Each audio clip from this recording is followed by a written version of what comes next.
Hi students, आज हम sets की वीडियो सेकंड स्टार्ट करेंगे। फर्स्ट वीडियो आपने पढ़ा था, फर्स्ट वीडियो में what is a set, then notation of set, representation of set, types of sets and operation on sets, right.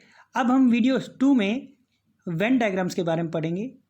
So Venn diagrams were named after the English logician John when. Okay, John when एक English logician हुए थे, उन्हीं के नाम से Venn diagrams का नाम पड़ा। ठीक है, इसमें हम लोग डायग्राम्स जो हैं उनका यूज़ करते हैं सेट्स को डिनोट करने के लिए। यहाँ रेक्टेंगल्स और क्लोज्ड कर्व्स, यूजुअली सर्कल्स को यूज़ करते हैं हम, और आपका जो यूनिवर्सल सेट होता है उसको जनरली हम लोग रेक्टेंगल से और उसके सबसेट्स को सर्कल से डिनोट करते हैं। या मैं एक एग्जाम्पल के थ्रू आपको समझाता हूँ। आप देख सकते हैं मैंने एक यूनिवर्सल सेट लिया है 1, 2, 3 and so on up to 9। तो यहाँ जो यूनिवर्सल सेट है उसको हम हमेशा डिनोट करेंगे एक रेक्टेंगल से। तो आप साइड में डायग्राम में देख सकते हैं यूनिवर्सल सेट को जो है यू से डिनोट किया गया है यहाँ। और ये जो यूनिवर्सल सेट का जो यूज नोटेशन के लिए मैंने यूज़ किया है, इसको हम रेक्टेंगल के बाहर भी लिख सकते हैं और रेक्टेंगल के अंदर भी लिख सकते हैं। इसके बाद सेट ए लिया मैंने 2, 4, 7 एंड 8। ये जो एलिमेंट्स हैं ये आपने जो लार्जर सर्कल है उसको आपने यूज़ किया है डिनोट करने के लिए। सिमिलरली बी सेट के मैंने एलिमेंट्स लिए 4 एंड 7। तो 4 एंड 7 आप देख सकते हैं सेट ए के अंदर लाई करते हैं। So in other words we can say B is a subset of A. तो बी के सभी एलिमेंट्स ए में लाई करते हैं। तो हमें क्या करना पड़ेगा, ए सेट के अंदर एक सर्कल या कोई भी क्लोज कर्व बनाना पड़ेगा। ठीक है, जनरली हम लोग सर्कल्स ही यूज़ करते हैं। तो यहाँ मैंने क्या किया, 4 एंड 7 जो एलिमेंट है आप देख सकते हैं उनको कवर किया सेट बी से। यहाँ एक स्मॉलर सर्कल बना दिया जिसमें 4 एंड 7 लाई करते हैं। तो वो हमारा स्मॉलर सर्कल डिनोट करता है बी सेट को और लार्जर सर्कल डिनोट करता है ए सेट को, राइट। और यूनिवर्सल सेट जो है उसको मैंने रेक्टेंगल से यूज़ किया है। आप ये देख सकते हैं कि जो नेमिंग जो करते हैं हम ए बी यू, ये उस कर्व ये रेक्टेंगल के बाहर भी लिख सकते हैं और अंदर भी लिख सकते हैं। यहाँ मैंने जनरली बाहर ही लिखा है, राइट बच्चों। आगे बढ़ते हैं। अब आप देखें ये वेन डायग्राम्स मैंने बनाए, इनको आपको समझने में आसानी रहे इसके लिए आप ध्यान से इनको देखिएगा, काफ़ी इंटरेस्टिंग है। इनको नोटेशंस वाइज देखें तो मैंने यहाँ फर्स्ट जो केस है, फर्स्ट केस में आप देखिए मैंने यहाँ रेक्टेंगल से यूनिवर्सल सेट को डिनोट किया है। जो ब्लू कलर का सर्कल है इसमें फर्स्ट डायग्राम में, उसमें आप देखिए तो ब्लू कलर से जो मैंने किया है वो सेट ए को डिनोट किया है। अगर अब मुझे ए का कॉम्प्लीमेंट फाइंड करना है तो ए का कॉम्प्लीमेंट मैं कैसे फाइंड करूँगा, यूनिवर्सल सेट में से ए सेट को माइनस कर देंगे। सो आपका जो अदर एरिया है, रिमेनिंग पोर्शन है, वो किसको डिनोट करेगा, ए कॉम्प्लीमेंट को। तो ए कॉम्प्लीमेंट आप देख सकते हैं जो ग्रीन एरिया है वो ए कॉम्प्लीमेंट को डिनोट करता है। सिमिलरली आप देखें सेकंड केस में आपका set A and be given है जो मैंने सर्कल से डिनोट किया है। यहाँ आप देखें सर्कल से डिनोट करने के बाद मैंने जो यूज़ किया है उसके लिए आप देखें यहाँ ए और बी सेट दोनों को मैंने ऑरेंज कलर से कर दिया है क्योंकि ए यूनियन बी फाइंड करना है। सो ए यूनियन बी अगर आप देखें तो दोनों का कंबाइन, क्योंकि ए को और बी दोनों ही आपको सेट्स को कंबाइन करना है। यूनियन में हम से कंबाइन करते हैं तो जो कॉमन पोर्शन है दोनों का वो भी और ए और बी के सारा एरिया कवर हो जाएगा। ठीक है, नेक्स्ट आता है आपका third diagram A intersection B. तो ए इंटरसेक्शन बी में अगर देखें तो आपको ओनली ए और बी का जो कॉमन पोर्शन है, तो only A and B set में जो कॉमन पोर्शन है उसको मैंने शेड किया है, राइट। नेक्स्ट आपका जो डायग्राम है उसको देखिएगा, यहाँ ए सेट मैंने रेड कलर से डिनोट किया है और बी सेट को येलो कलर से डिनोट किया है। यहाँ अगर आप देखिए ए एंड बी सेट में से कुछ भी कॉमन नहीं है। जैसे आप मान लीजिए ए आपका नंबर इवन नंबर्स का सेट है और बी ओड नंबर्स का सेट है, तो ओड नंबर और इवन नंबर में कोई भी टर्म कॉमन नहीं है, इसलिए हमने उसको डिनोट किससे करेंगे, 5 से। तो ए और बी में कुछ भी कॉमन नहीं है, तो इस टाइप के सेट्स को अगर आपको याद हो हम डिसजॉइंट सेट्स बोलते हैं। नेक्स्ट डायग्राम आप देखें, यहाँ ए सेट और बी सेट लिया गया, इसमें आपको फाइंड करना है A minus B. A minus B का मीनिंग क्या है कि A not B, A not B. तो ए नॉट बी का मीनिंग ए सर्कल जो है उसमें से आपका बी का कोई भी पोर्शन नहीं होना चाहिए। सो मैंने क्या किया कि ए में से आपके बी वाला जो पोर्शन है उसको वहाँ से डिलीट कर दिया है। राइट। सो आप यहाँ देख सकते हैं मैंने यहाँ से ए माइनस बी में ओनली ए कलर जो है, A minus B means only A set का पार्ट जो बी में लाई नहीं करता है उसको शेड किया है। सिमिलरली आप आगे बढ़े तो बी माइनस ए फाइंड करना है। इस बार आप देखिए बी माइनस ए मीन्स क्या है कि B set, only B set, right. B और ओनली बी में डिफरेंस क्या है कि B means other part B का कंप्लीट है जो ए में लाई करता है, बट बी माइनस ए का मीनिंग क्या है कि only part of B which doesn't lie in A. तो ए सेट में जो पोर्शन है उसको मैंने हटा दिया है और ओनली बी, और इसको हम बोलते हैं बी नॉट ए, तो उसको मैंने ग्रीन कलर से डिनोट किया। क्लियर। नेक्स्ट आपका वेन डायग्राम है, ये काफ़ी अच्छा इंपॉर्टेंट क्वेश्चन भी है, एनसीईआरटी क्वेश्चंस भी हैं आपके नेक्स्ट दोनों वेन डायग्राम्स। इसमें हमने देखें A union B whole complement बोला गया, A union B whole complement. तो ए और बी दो सेट जो हैं, अब देखें अगर मैं ए और बी सेट यूज़ करता हूँ तो ए और बी सेट का अगर मैं यूनियन फाइंड करता हूँ तो ए एंड बी का टोटल एरिया कंबाइन कर देंगे जो एट प्रेजेंट इस में वाइट कलर है। सो ए यूनियन बी अगर आप करें तो वाइट कलर आएगा, बट आपको क्या निकालना है, A union B complement. So A union B complement के लिए क्या करेंगे, आप यूनिवर्सल सेट में से A union B means white colour को आपने हटा दिया है। सो जो रिमेनिंग पोर्शन है जैसे आप देख सकते हैं ऑरेंज कलर का, वो आपका क्या आ गया, A union B complement, right. इसी का एक सेकंड पार्ट भी आता है जिसमें आपको वेन डायग्राम्स में बोला जाता है कि आप A complement intersection B complement बनाइए। तो A complement intersection B complement आप जानते हैं डी मॉर्गन्स लॉ से किसके इक्वल होता है, ए यूनियन बी कॉम्प्लीमेंट। सो इसीलिए आपका ए यूनियन बी कॉम्प्लीमेंट कहे या फिर आपको A complement intersection B complement, तो दोनों का वेन डायग्राम बिल्कुल सेम होगा। ठीक है, नेक्स्ट केस लेते हैं। इसमें हमें निकालना है A intersection B whole complement. तो A intersection B whole complement के लिए अगर आपको करना है तो सबसे पहले हम समझते हैं कि ए इंटरसेक्शन बी क्या होगा। ए इंटरसेक्शन बी आप जैसे डायग्राम में देख सकते हैं कि ए इंटरसेक्शन बी हमारा होगा जो व्हाइट कलर का पोर्शन है, राइट। अब इस डायग्राम में आप देखें ए इंटरसेक्शन बी में जो व्हाइट कलर का पोर्शन है, इसमें आप क्या करेंगे, आपको निकालना है कॉम्प्लीमेंट। तो आप पूरे यूनिवर्सल सेट में से जो व्हाइट कलर का पोर्शन है जो हमारा ए इंटरसेक्शन बी को डिनोट करता है उसको हम हटा देंगे। तो यूनिवर्सल सेट में से अगर आप व्हाइट पोर्शन को हटा देंगे तो जो अदर एरिया, कंप्लीट एरिया है, जो व्हाइटिश पोर्शन आ रहा है सर्कल्स के बीच में जो है, उसको छोड़कर सारा कंप्लीट सेट है वो क्या हो गया हमारा, ए इंटरसेक्शन बी कॉम्प्लीमेंट।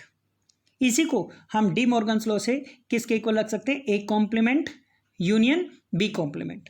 तो अगर आपको Venn diagram A complement union B complement आए या फिर ए इंटरसेक्शन बी कॉम्प्लीमेंट आए, दोनों का वेन डायग्राम भी सेम होगा।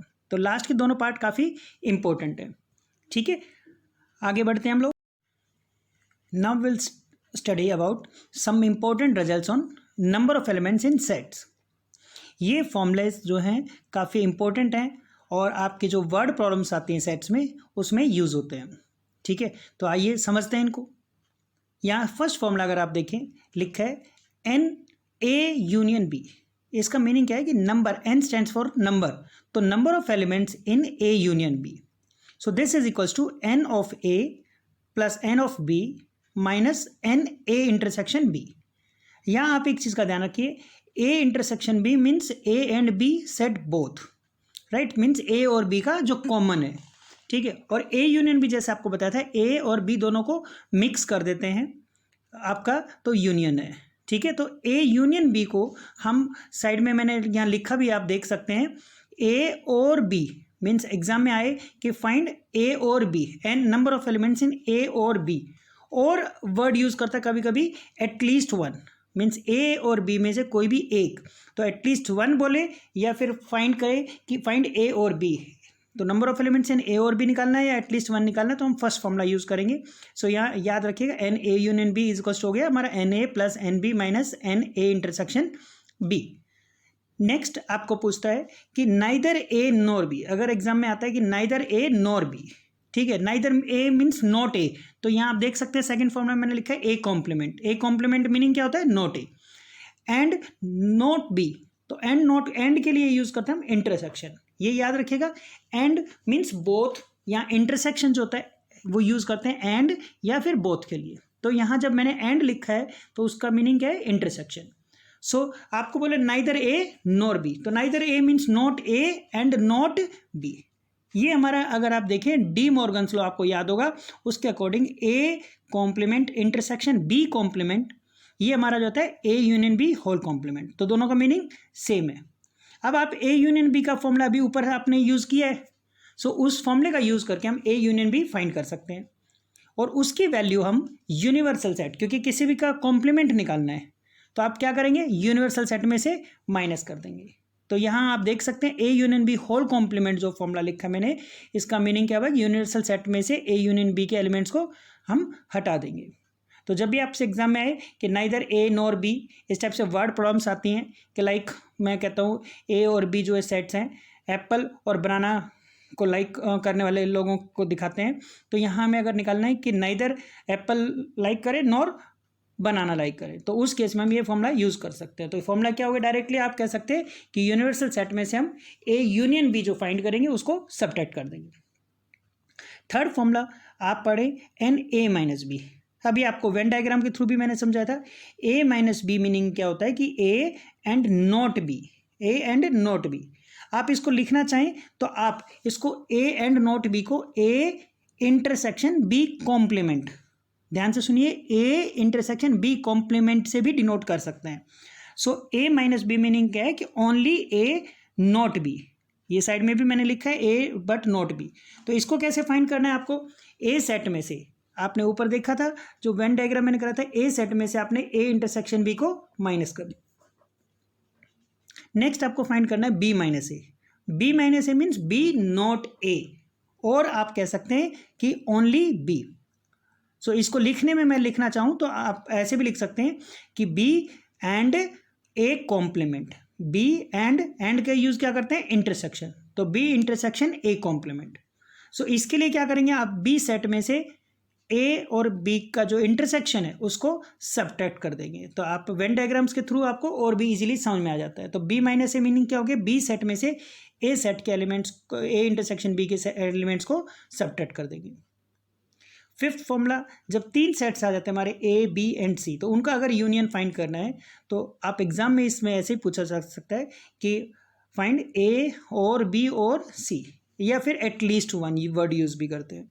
सो इसके लिए हम फॉर्मूला यूज करेंगे N of A plus N of B plus N of C minus N A intersection B N B intersection C N C intersection A plus N A intersection B intersection सी।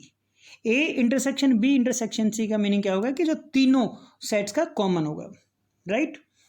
तो ये आपको फॉर्मूले learn करने जो word problems में हम next video में word problems of sets पढ़ेंगे जो एग्जाम से पूछी जाती हैं। ठीक है बच्चों, नेक्स्ट हमारा टॉपिक आता है, यहाँ मैंने आप देख सकते हैं ये एक वेन डायग्राम नीचे बनाया है, तो इसमें आप देखें ये काफ़ी न्यूमेरिकल्स जो आते हैं, वर्ड प्रॉब्लम्स आती हैं हमारी जो 6 या 4 मार्क्स में आती हैं, और 3 सेट्स का जिसमें यूज़ किया जाता है उसमें यूज़ करते हैं हम लोग। ठीक है, तो यहाँ मैंने क्या किया, पी स्टैंड्स फॉर, यहाँ फिजिक्स स्टडी जो करते हैं बच्चे उनके लिए डिनोट करने के लिए पी यूज़ किया है, मैथ्स के लिए एम यूज़ किया और सी केमिस्ट्री के लिए यूज़ किया है। ठीक है, और हमारा यूनिवर्सल सेट है वो क्लास 11th को डिनोट करता है।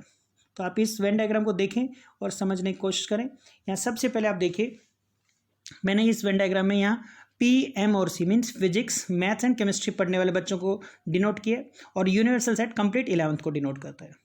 ठीक है, तो अगर आपसे पूछता है कि find the number of students who are studying physics only, अब यहाँ एक वर्ड मैं यूज़ करता हूँ, अगर बोलता हूँ ओनली फिजिक्स, ओनली फिजिक्स का मीनिंग फिजिक्स, अदर सब्जेक्ट नहीं पढ़ेगा वो बच्चा, ओनली फिजिक्स का मतलब ये है। तो only physics means neither maths nor chemistry, तो मैथ्स और केमिस्ट्री में कुछ भी अगर कॉमन आता है तो उसको हम रिमूव कर देंगे। तो यहाँ से आप देख सकते हैं डी, जी और ई, ये मैथ्स एंड केमिस्ट्री में आते हैं। लेकिन आपसे अगर पूछा गया कि ओनली फिजिक्स तो हम लिखेंगे ए, लेकिन अगर आपसे बोलता है फिजिक्स तो फिजिक्स का मतलब है कि वो बच्चा मैथ्स और केमिस्ट्री भी पढ़ सकता है। तो अगर आपको फिजिक्स और ओनली फिजिक्स में डिफरेंस समझ में आ गया तो ये काफ़ी इजी हो जाएगा आपको। तो याद रहे, फिजिक्स मीन्स जो बच्चे फिजिक्स भी पढ़ते हैं और अदर सब्जेक्ट भी पढ़ते हैं। लेकिन यहाँ मैंने फिर आपको फिजिक्स को डिनोट किया किससे, ए, डी, ई एंड जी से, जबकि only physics means neither maths nor chemistry, only physics. Similarly only अगर मैथ्स डिनोट करना है तो मैथ्स आप देख सकते हैं मैंने बी सेट से, ओनली मैथ्स मीन्स बी हो गया। और अगर आपसे मैथ्स पूछता, केवल मैथ्स पूछता ओनली, तो बी हो गया। बट आपसे कहे कि मैथ्स बताइए, तो मैथ्स के स्टूडेंट्स हमारे क्या होंगे, बी डी जी एफ। सो ऐसे आपको जब प्रैक्टिस हो जाएगी तो आपसे कहे ओनली सी, तो आपको केमिस्ट्री तो सी हो जाएगा। और केमिस्ट्री बोलता है तो उसमें ई जी और एफ को भी ऐड कर देंगे। आगे बढ़ते हैं, मैथ्स एंड केमिस्ट्री अगर आपसे पूछता है, अब आप मैथ्स एंड केमिस्ट्री में देख सकते हैं कि मैथ्स एंड केमिस्ट्री में आपका जो कॉमन एरिया है वो आ रहा है जी एंड एफ। तो मैथ्स एंड केमिस्ट्री के लिए आपका एफ प्लस जी हो गया। सिमिलरली फिजिक्स एंड केमिस्ट्री बोलता है तो ई प्लस जी हो गया। फिजिक्स एंड केमिस्ट्री में देखें ई एंड जी कॉमन आ रहे हैं। उसके बाद आप क्या कहता है, फिजिक्स एंड केमिस्ट्री, ये सभी पार्ट जो है मैंने एक जनरल आपके लिए समझने के लिए बना दिया है। एग्जाम्स में जो क्वेश्चन आते हैं उनके ये पार्ट होते हैं, तो सभी पार्ट्स नहीं पूछे जाएंगे, बट आपको ओनली कॉन्सेप्ट क्लियर करने के लिए ये सफिशिएंट है। अब आपसे कहता है फिजिक्स एंड केमिस्ट्री, तो डायग्राम्स में देखिए फिजिक्स एंड केमिस्ट्री में हमारे ई एंड जी हैं, लेकिन यहाँ कंडीशन साथ में लगाइए, बट नॉट मैथ्स। तो जब physics and chemistry not maths है तो जो मैथ्स में पोर्शन कॉमन है मीन्स जी, उसको हमने रिमूव कर दिया और ओनली एलिमेंट हमारा बचा ई, राइट। सेम ऐसे मैथ्स एंड केमिस्ट्री है बट नॉट फिजिक्स है, तो maths and chemistry but not physics में क्या करेंगे, मैथ्स और केमिस्ट्री का जो कॉमन है बट उसमें से फिजिक्स कॉमन आ रहा है, तो फिजिक्स मीन्स क्या कॉमन आ गया, जी। तो मैंने यहाँ केवल maths and chemistry but not physics है, तो एफ आपका आंसर आ जाएगा। अब आगे कहता है कि एग्जैक्टली वन सब्जेक्ट, तो एग्जैक्टली वन सब्जेक्ट मीन्स एक ही सब्जेक्ट पढ़ेगा बच्चा, दूसरा स्टूडेंट जो है दूसरा कोई भी सब्जेक्ट लाइक नहीं करता, तो उस केस में हम A B and C, exactly one means जो सही एक सब्जेक्ट पढ़े, तो ओनली जो हमारे only physics only maths only chemistry को ऐड कर दिया, तो A plus B plus C. Same ऐसे एग्जैक्टली टू सब्जेक्ट्स पूछे, तो एग्जैक्टली टू मीन्स एक भी नहीं और तीन भी नहीं, ओनली वन सब्जेक्ट भी नहीं और थ्री सब्जेक्ट भी नहीं, एग्जैक्टली टू मीन्स सही दो सब्जेक्ट जो पढ़ते हैं। तो फिजिक्स एंड मैथ्स आप देख सकते हैं, फिजिक्स एंड मैथ्स में से दोनों जो सब्जेक्ट पढ़ने वाला है ओनली वो बच्चा डी है। ऐसे फिजिक्स केमिस्ट्री में ई है और फिर मैथ्स एंड केमिस्ट्री में एफ है, तो हम तीनों को ऐड कर देंगे, तो यहाँ एग्जैक्टली टू वाले एलिमेंट्स होंगे हमारे डी ई एंड एफ। अब कहते हैं एग्जैक्टली थ्री सब्जेक्ट, तो आप डायग्राम में देख सकते हैं ग्रीन कलर से डिनोट किया, जो तीनों सेट्स का कॉमन एरिया है वो जी से डिनोट किया मैंने। अब आपसे कहता है कि at least one subject, at least one subject का मतलब है कि बच्चा एक सब्जेक्ट पढ़ता हो या दो पढ़ता हो या ज़्यादा पढ़ता हो, तीन सब्जेक्ट भी पढ़ता हो।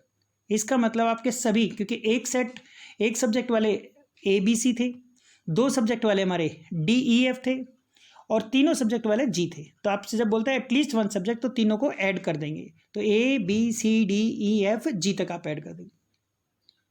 अब अगर आपसे पूछता है कि find the number of students who don't study any of the subject, तो फिजिक्स केमिस्ट्री मैथ, मान लीजिए 1 मिनट के लिए स्टूडेंट ह्यूमैनिटीज़ का है और उनके पास कोई भी सब्जेक्ट नहीं है, तो उसको कैसे फाइंड करेंगे। उसके लिए क्या करेंगे, हमने क्लास 11th को पूरा यूनिवर्सल सेट से डिनोट किया था रेक्टेंगल से, तो उसमें से टोटल जो स्टूडेंट्स है उसमें से आपने क्या किया, A B C D E F G जो है इसको सब्ट्रैक्ट कर देंगे। सो इससे आपको ये सब चीज़ें क्लियर हो जाएंगी। तो ये वेन डायग्राम्स को अगर आपको क्लियर हो गया और ये चीज़ें समझ में आ गई, तो आप आगे इस पर बेस्ड जो क्वेश्चंस आते हैं, वर्ड प्रॉब्लम्स काफ़ी इंपॉर्टेंट होती हैं, उनको आप इजीली कर सकते हैं।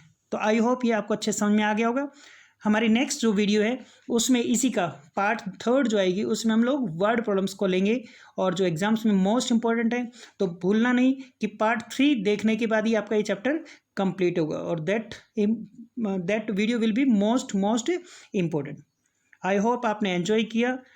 प्लीज़ लाइक कीजिए, शेयर कीजिए एंड सब्सक्राइब करिए, सो दैट मैं आपको आगे और भी वीडियोस बनाता रहूं, देता रहूं आप लोगों को और स्टूडेंट्स को बेनिफिट हो। Thank you so much.